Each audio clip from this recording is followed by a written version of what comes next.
వి gold trusted gold buyers తాకట్టులో ఉన్న బంగారాన్ని విడిపించి ఈ రోజు ఉన్న మార్కెట్ ధరకే కొనబడును. మరిన్ని వివరాలకు సంప్రదించండి 7710 ధర్మవరం నియోజకవర్గ కుటుంబ సభ్యులందరికీ కూడా వినాయక చతుర్థి శుభాకాంక్షలు. సకల విఘ్నాలకు గణాధిపతి వినాయకుడు అందరి కుటుంబాల్లో విఘ్నాలను తొలగించి అందరికీ అష్టైశ్వర్యాలని ఆయురారోగ్యాలని ప్రసాదించాలని, ముఖ్యంగా విద్యార్థులకి జ్ఞానాన్ని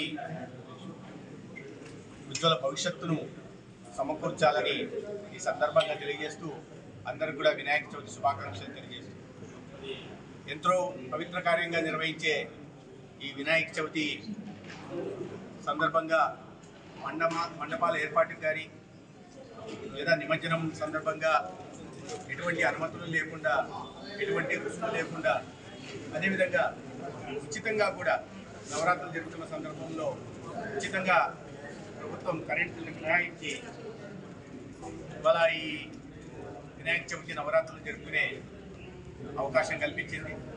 నేను రాష్ట్ర ముఖ్యమంత్రి చంద్రబాబు నాయుడు గారికి, ఉప ముఖ్యమంత్రి పవన్ కళ్యాణ్ గారికి ధన్యవాదాలు తెలియజేస్తున్నాను. అదే సందర్భంలో ఎంతో పవిత్రంగా నిర్వహించే ఈ కార్యంలో ప్రజలందరూ భక్తి పారవశ్యాలతో పాల్గొనాలని, మండపాలు చేసిన చోట పెట్టిన చోట అదేవిధంగా నిమజ్జనం సందర్భంగా స్వీయ నియంత్రణ పాటించాలని, స్వామివారి పవిత్రతకు భంగం కలిగే విధంగా అశ్లీలమైన పాటలు కానీ లేదా స్వామివారి విగ్రహాన్ని కూడా అశ్లీలంగా ఉంచడం కానీ చేయకూడదు. భక్తికి సంబంధించిన పాటలు మాత్రమే పెట్టాలి, సినిమా పాటల్లోనే అశ్లీల పాటల్ని ఉంచకూడదు. అదేవిధంగా యువకులు మద్యాన్ని సేవించడం ఇతరత్ర వాటికి కూడా పాల్పడకూడదు. భక్తి పారవశ్యంతో ప్రజలందరూ జరుపుకునేది పవిత్రంగా మనం కూడా చేయాల్సింది. అదే సమయంలో పర్యావరణాన్ని కూడా, వినాయక చవితి అంటూనే పర్యావరణ ఉత్సవం.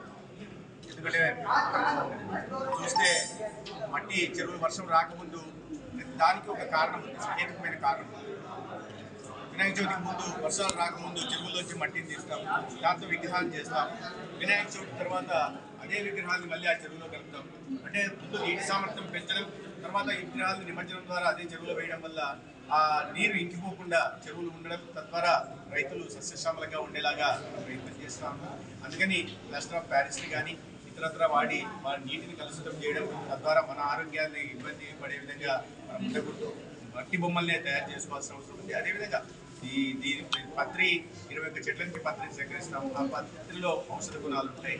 ఈ రకంగా వినాయకుడి విగ్రహాన్ని కూడా వేరే రకంగా మార్చి చాలా చోట్ల చూస్తుంటాం, మార్చి పెడుతుంటాం. ఆ విధంగా చేయకూడదు. ఎందుకంటే ప్రతి వినాయకుడి ప్రతి భాగానికి ఒక వైశిష్టత, ప్రాశస్తం ఉంది. తల అంటే జ్ఞానానికి సంకేతం, అదేవిధంగా తొండం అంటే ప్రణవం, అదేవిధంగా మాల్ అంటే జ్ఞాన సముపార్జనకి, అదేవిధంగా ఒక చేతిలో పాశమం అంటే అజ్ఞానాన్ని ఖండించడానికి, ఇంకో చేతిలో ఉంటున్న విఘ్నాల్ని తొలగించడానికి, అదేవిధంగా పొట్ట మీద ఉన్న సర్పం ఈ కుండలిని శక్తికి, ఈ రకంగా శరీరం అంతా ప్రకృతికి, ప్రతి దానికి ఒక ఇది ఉంది. కాబట్టి దాన్ని కూడా ఈ వేరే రకమైన తల ఒక పెట్టి వేరే రకమైన శరీరం పెట్టడం హేతుకంగా ప్రజలందరూ కూడా అదేవిధంగా ఆ మండపాల్లో భక్తి పాటలు మాత్రమే పెట్టాలి, అశ్లీలమైన సినిమా పాటలు పెట్టకూడదని సందర్భంగా తెలుగులో న్యూస్ కి ఫాస్టెస్ట్ యాప్ ఇప్పుడు టోటల్లీ న్యూ అవతార్లో జస్ట్ 5 seconds లో కంప్లీట్ న్యూస్. సోషల్ మీడియాలో ట్రెండ్స్ కి one stop solution. Live TV app voice search option తో ఇప్పుడే డౌన్లోడ్ చేయండి లేదా అప్డేట్ అయిపోండి. యాప్ లింక్ డిస్క్రిప్షన్ లో ఉంది.